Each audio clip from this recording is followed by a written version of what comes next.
What we are saying, the census of 2019 is very contradictory and is against the principles of population data of not only a jurisdiction of a constituency, even to country and the county government.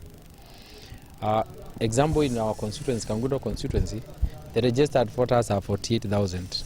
So when you say we are 97,000 people, it means that each family has only one kid.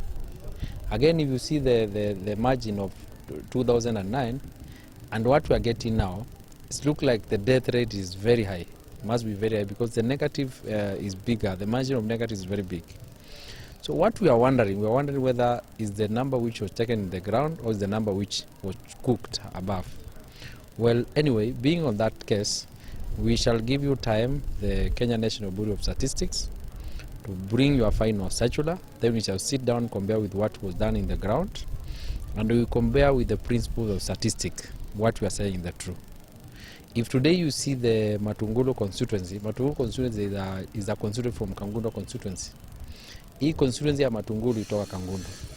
So there is nowhere where you get the mother constituency as a lesser population, and we did equitable distribution of when we are doing geographical mapping, when we are doing the division, we did right population division.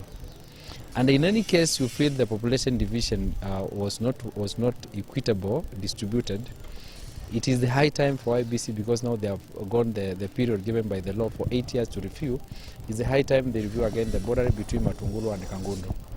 Because when you give Matungulu to be 150,000 and give Kangundo 97,000, it means that equity in terms of geography and in terms of population was not applied when there was division of the two constituencies. Also, there is the issue of Kadhiani. Kadhiani constituency also borders Mwala. If you see Kadhiani constituency, I say that there are also 99.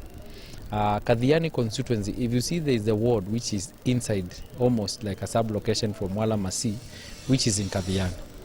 So it is the high time through the county government Article 188, it gives the right of review of the boundary, which you don't need a referendum to do boundary through Article 188, which Kadhiani can get a sub-location from Mwala constituency. And the Mwala constituency also borders Yatta constituency. Yatta constituency, it is said to have 178,000 people. That population will be also like a double constituency. So they can give some sub-location like Kidimani and Waterview, the down to Kitui they can give to Mwala constituency. Which now we are saying that because we are within the same county government. A county government has a right to review boundary within the set procedure of Article 188.2. We say that the county government itself can sit down and request IEBC to alter the boundaries where there is a question of geography, the question of population, and the question of maybe distribution of resources. So we are saying Kangundo constituency, the whole constituency, it has to be respected, and well, our wish is to wait the final results. Then we shall seek the way forward, and we need a proper handrest about very important constituency in this country.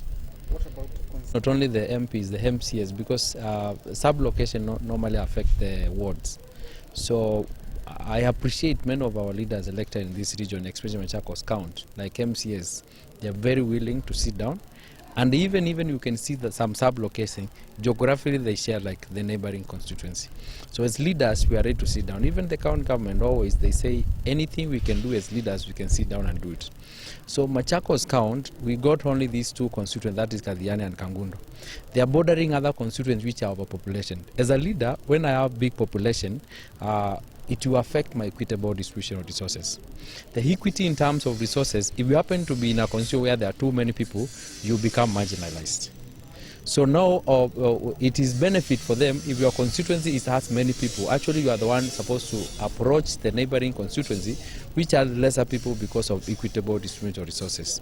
Otherwise, you end up having big margin of population, which you have lesser resources to serve them. While your neighboring constituency has more resources, which you can give them a sub-location, and they'll be able to serve them in terms of equity in resources.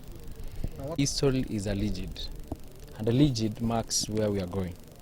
Kangundo was first elected in 1969. It's not a new constituency. We have been there from 1969. And my wish now, maybe people will think Kangundo we don't have population, but I can assure you I can see people getting kids. Because like me, 2009, I had no kids, now I have 3. And also my wish as Kangundo people will continue having more kids. I know many people are migrating from Kangundo constituency because we fail to have a bigger land. People might migrate to other lands. But also I'm wishing my youth, we engage ourselves in productive ways, we become a working nation, then we add population of our constituency. We cannot give up because Kangundo is a history. Kangundo is one makers of Kenya. And you never delete the history of Kangundo because it is in the history of Kenya.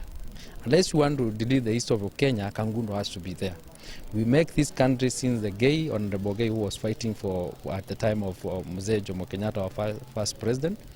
So there is nowhere you put history of this country and forget about Kangundo constituency. And anyway, Matungulu constituency is our child. So we gave them the boundary recently. So maybe there was no proper geographical arrangement when we are doing division.